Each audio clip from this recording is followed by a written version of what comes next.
An Amonkhet Bad Card challenge. I really like making decks with what people think are bad cards.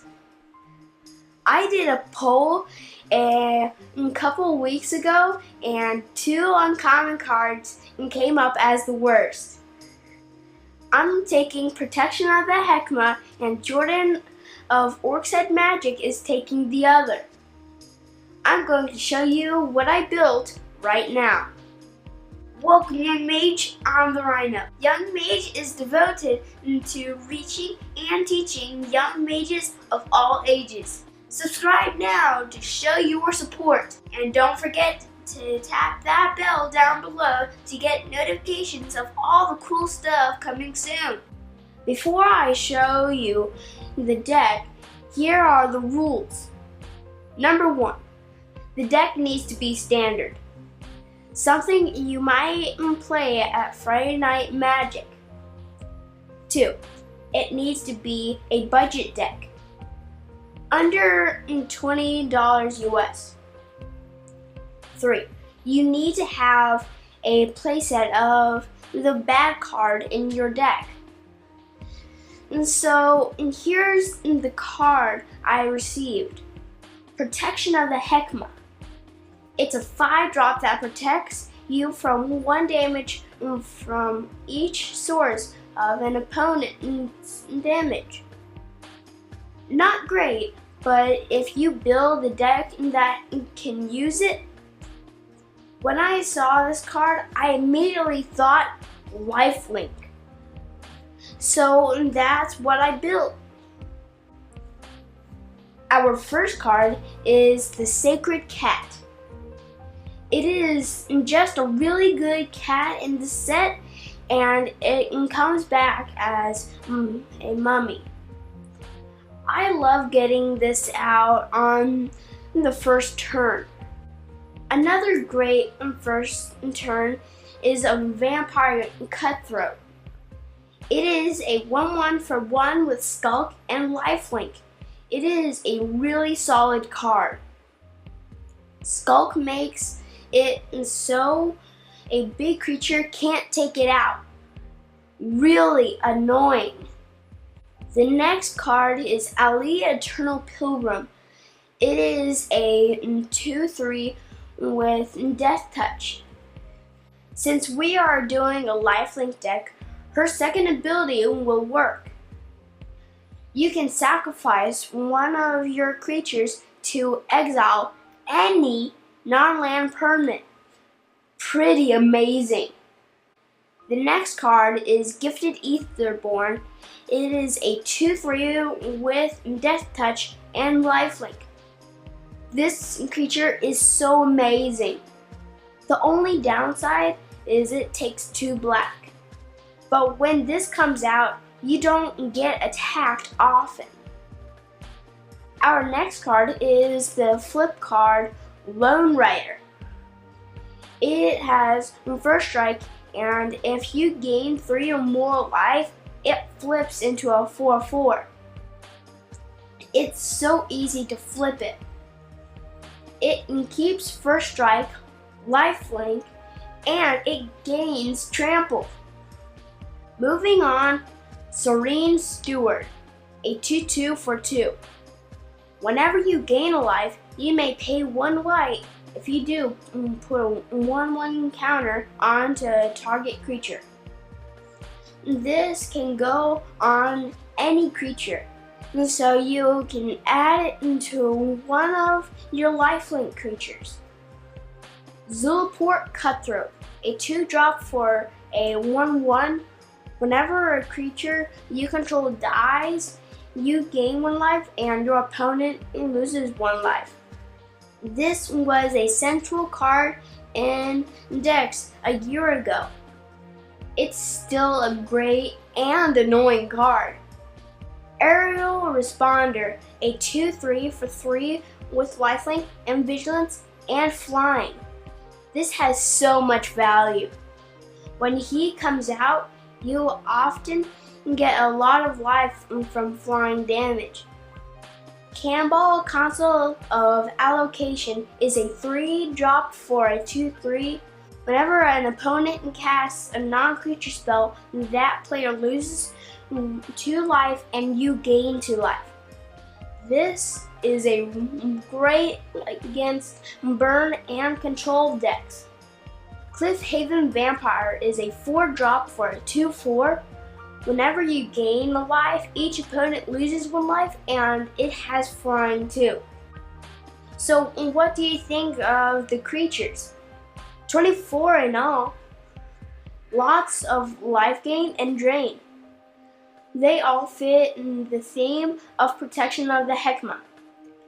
Let's look at the spells now. Djeru's Resolve is the card that protects your creatures. With so much lifelink, your opponent will want to get rid of your creatures fast. This is also a great combat trick when your opponent attacks. Surprise! I untapped my Gifted Aetherborn and blocked. And sorry, it destroys your 7/7 creature.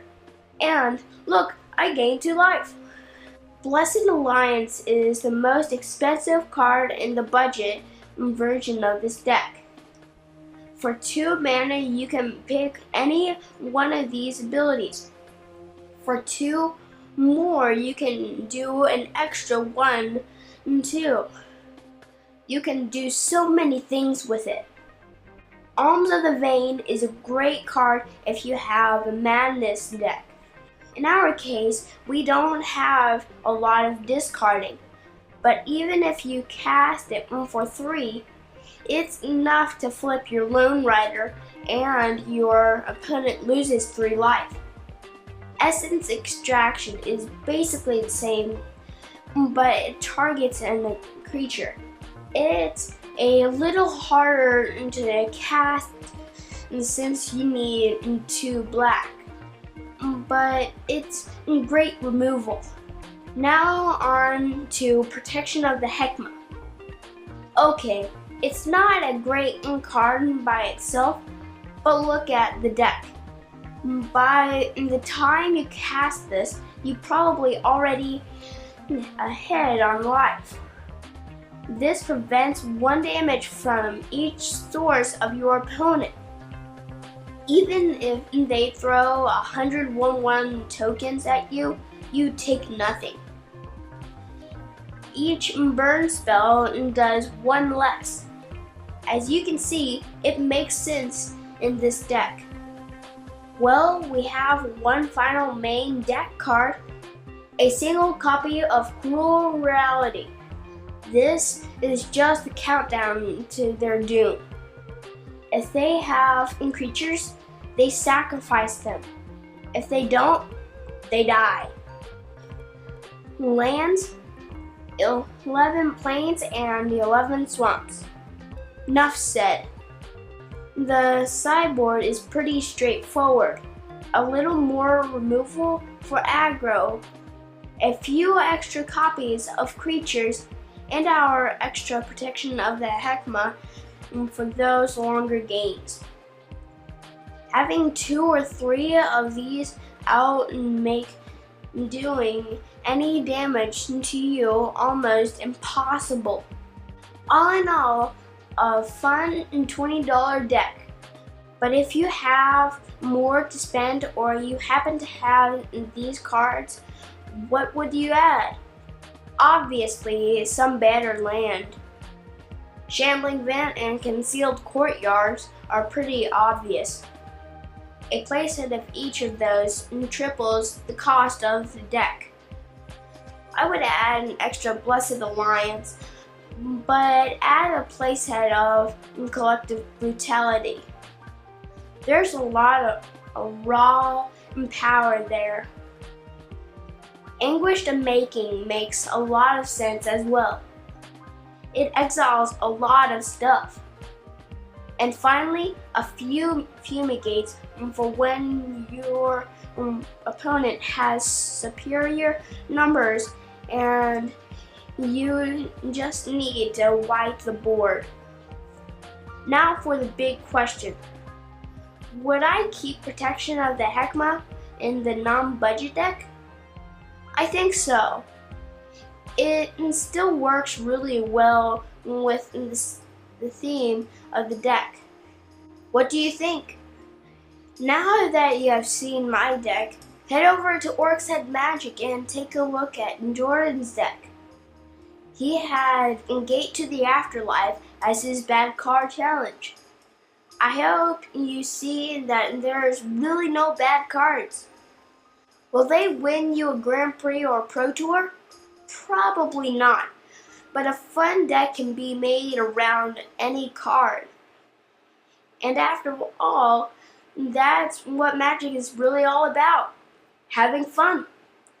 Check it out and tell both of us what you think. While you are at it, subscribe to his channel. Your comments, thumbs up, and sharing of our videos is appreciated. Make sure you click like on each of my videos, it helps out a lot.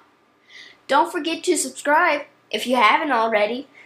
And there are a few things here and here that may interest you. I have more videos coming out soon, and until then, Rhino out.